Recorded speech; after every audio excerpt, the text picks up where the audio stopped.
What's up, everybody? It's Dave Fernape here with another NPL interview. Today, I'm here with the head coach of the Pheonix Sunkern. Hey guys, it's Cheeseboy628 here. So, how's it going, man? Good man, how you doing? I'm doing great, thank you for asking. So, I want to get right into it. Why did you pick Mega Medicham as your Mega Pokemon? Yes, absolutely. The infamous Mega Medicham, I feel like is starting to become more of a staple to my team at this point. The infamous Wombo Combo, as it may be called. And for those who don't know why it's called Wombo Combo, I guess you'll find out as the series continues here in the season. Uh, but yeah, like I've used this mod for quite a while. It's always given me success. It's got a nice move pool. It's a great wall breaker. I know people like to try countering it as much as possible because they know it's like a main threat. And if you don't have much for it, it's definitely going to like decimate a lot of mons. So there's a good couple of sets I've tried using in the past, and just knowing this mon pretty well now from my experience with it, I felt why not try it again? And looking at the rest of your team, it's like you basically have an OU team. I mean, you have Latios, Ferrothorn, Manaphy, Thundurus, Bisharp, Gothitelle. I'm tempted to just put that into Pokemon Showdown and just ladder up to it. Right. Yeah. So yeah, I'm definitely stoked about my team from all the way from my first pick through Gothitelle. I thought those alone were already like really solid picks. I was super happy about that. My first pick, other than my Mega, was Latios. I felt, it's definitely one of the top OU mons in the first place. There's a good couple of sets I can use with that. Dragon plus a Defogger right then and there. Like it's definitely something that you have to worry about if you don't have it yourself.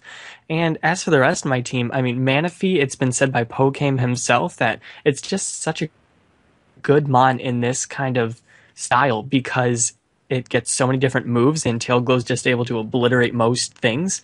And Ferrothorn's nice for hazards, definitely a really good hazard setter, especially in conjunction with Latios.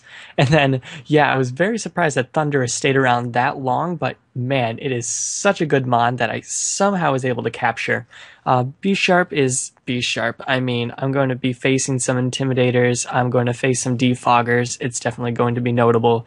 And Goth, it's going to be an awesome trapper. Definitely stoked about that. I know it's like, it almost seems too good to be true and almost like a little bit trolly. I'm really stoked.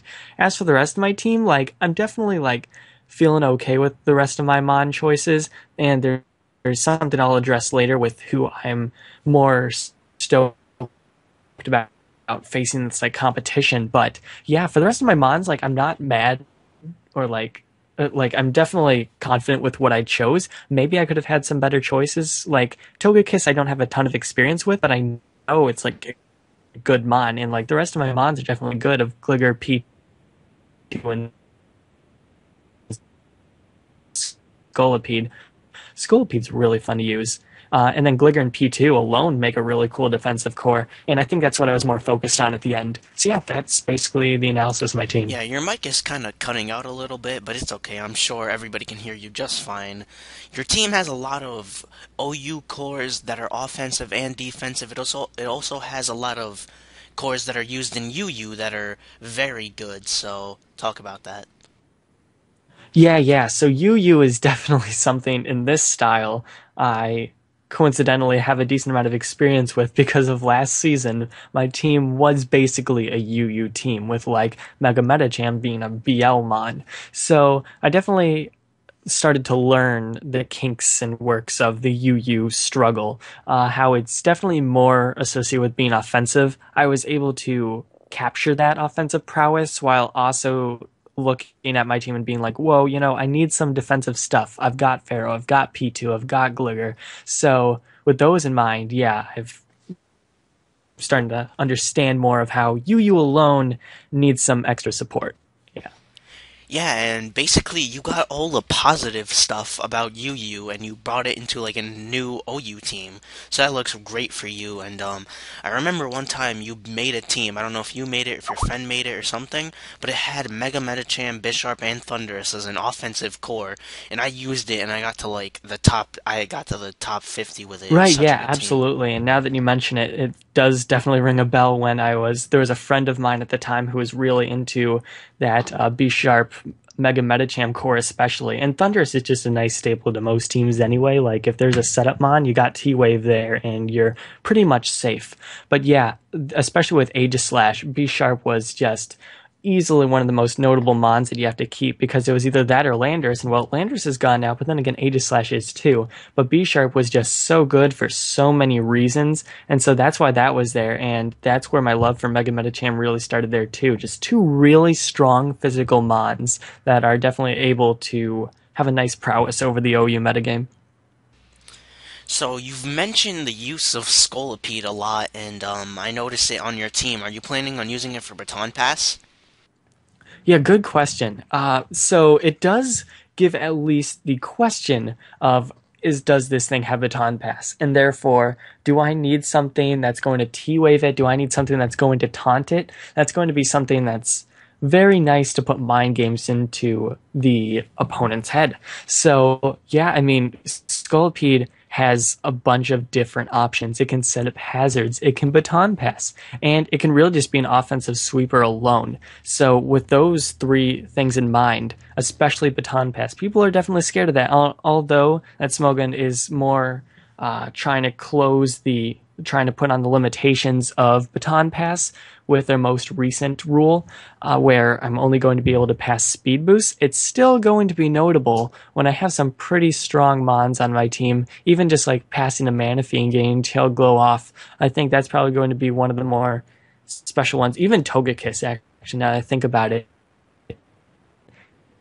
And of course, Mega Medicham. So I'm starting to just ramble about different things I could pass it to, and therefore only give more options as to why Baton Pass would be viable on the team. I also really like running offensive, though, so definitely going to put some mind games in. So I've used Scolipede already in one of my exhibition matches, and it proved to be pretty nice. Yeah, all of those Pokemon you can Baton Pass to and basically be really deadly. But because the draft actually happened before Smogon made the rule banning two boosts being baton passed, you can actually use it in the draft league format, Oh, especially since it's so easy to counter because you can see the other person's Pokemon. with that in mind, at least that gives even more mind games, which is absolutely intense. So yeah, I'm gonna have to definitely think about that. As definitely an option I may consider, especially when it's going to put mind games into the opponent and will possibly just be my solution to sweeping a team. Yeah, and we all know how good you are at using those mind games to your advantage, so Scolipede is a great asset. And so the next question I wanted to ask is, what team are you most excited to face? Any player that you have sort of a friendly rivalry with, or you just want to play against them? Yes. So even during the draft, I was getting especially a mixture of nervous and excited for this matchup. My friend Jolt, who is holding the Toronto Staraptors, has always been a longtime friend and foe, if you will. He has a very powerful team where just a mixture of his team structure, his team knowledge, and the friendship we've developed over our time on learning about the Pokemon metagame is definitely going to make it a notable battle for me. He has some really good mons, and I know like during his draft, he happened to actually have some complications where he while he was picking some mons that were really essential almost to like handling my team, there were people that due to the draft structure with how some people weren't available at the time, they had to repick their mons, and so if someone already picked them, they would have to repick. And that unfortunately happened to Jolt, where he had Talonbird, which happened to be one of the last mons picked. So with that in mind, I was like, why didn't I just pick that? I already had so many flying types though that I felt it wasn't necessary. But when he had that, I was quite nervous. But then he ended up losing it to another team because another team wanted that way earlier in the draft. So nonetheless, he still has really good team structure. He knows how to work things out. I'm definitely scared of some mons that you wouldn't necessarily expect. Like he's got Tarak, and he picked Greninja, interestingly enough, even though Protean isn't going to be a thing. It still is a great move pool, of course. But yeah, he's got Mega Venusaur. Thankfully, I do have Mega Medicham to handle that. But yeah, he definitely has some mons that may struggle with it a little bit, but he has Zam, He has Tornadus. Yeah, he's got some good mons. I'm super stoked to face his team. Yeah, you versus Jolt is going to be such an exciting match to watch. You have probably the best offensive team, and he has the best defensive team, and it's going to be really exciting to watch. And I can't wait for that. Two great players, and since this year you got a better draft than last year, are you looking at actually winning the championship?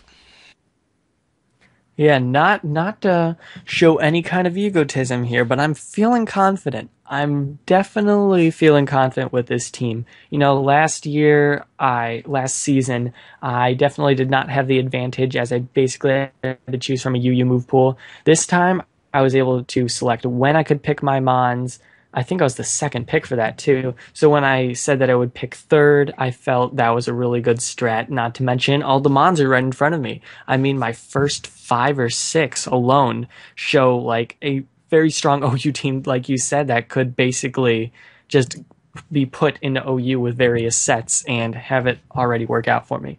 And then when you mix it together with facing other teams and just being able to prepare for it, you know, you've got a really nice mix of like strats, just a mixture of pre knowledge of the team and then just, you know, normal skills as you're facing a random OU battle. So, with playing this kind of style for a while now, having a very good team this time, I feel Pheonix Sunkern, the singular Pheonix Sunkern, is going to have a very nice chance at taking it this year. Yeah, it's going to be super exciting watching you this year.